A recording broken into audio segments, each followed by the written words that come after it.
மற்றும் பால் பொருட்கள் கெடாமல் இருக்க பால் பண்ணை உரிமையாளர்கள் விஷத்தன்மை வாய்ந்த வேதிப்பொருட்களை பயன்படுத்துவதாக மத்திய அரசின் உணவு பாதுகாப்பு அதிகாரிகள் குற்றம் சாட்டியுள்ளனர்.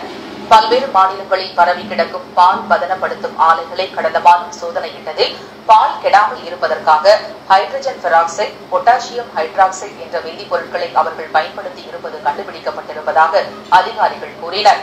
இதில் ஹைட்ரஜன் பெராக்சைடு என்பது தலைமுடியை பளபளப்பாக்கும் ப்ளீச்சிங் பொருள் என்று தெரிவித்த அவர்கள், சோப்பு தயாரிக்க பயன்படுத்தப்படும் பொட்டாசியம் ஹைட்ரேட்டும் பாலில் கலக்கப்பட்டிருப்பது கண்டறியப்பட்டதாக அதிர்ச்சி ஊட்டினர். பாலில் ஹைட்ரஜன் பெராக்சைடு கலக்கப்பட்டிருப்பது இப்போதுதான் முதலாக கண்டுபிடிக்கப்பட்டிருப்பதாக கூறிய அதிகாரிகள், இவற்றை உட்கொண்டால் வயிறு கெடுவதோடு சிறுநீரகமும் பழுதாகும் என்று எச்சரித்தனர். இவை ஒருபுறம் இருக்க, பாலில் இருந்து தயாரிக்கப்படும் பனீர், மாமா உள்ளிட்டவற்றின் தயாரிப்பின் போது அர்ஜிமோன் எண்ணெய் என்ற ஒருவித விஷ எண்ணெய் உபயோகப்படுத்தப்படுவதாகவும் அதிகாரிகள் சுட்டிக்காட்டியுள்ளனர்.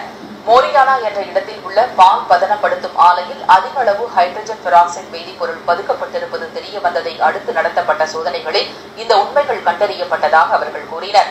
10 லிட்டர் பாலில் 200 மில்லி லிட்டர் பாலே தூய்மையான பால் என்று தெரிவித்த அவர்கள், சிந்தட்டிக் மில்க் எனப்படும் செயற்கை பாலில் நுரைத்தன்மையை ஏற்படுத்த சோப்புத்தூள் பயன்படுத்தப்படுவதாகவும் எச்சரிக்கின்றனர்.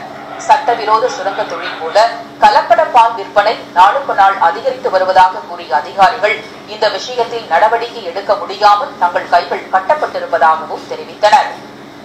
சத்துணவு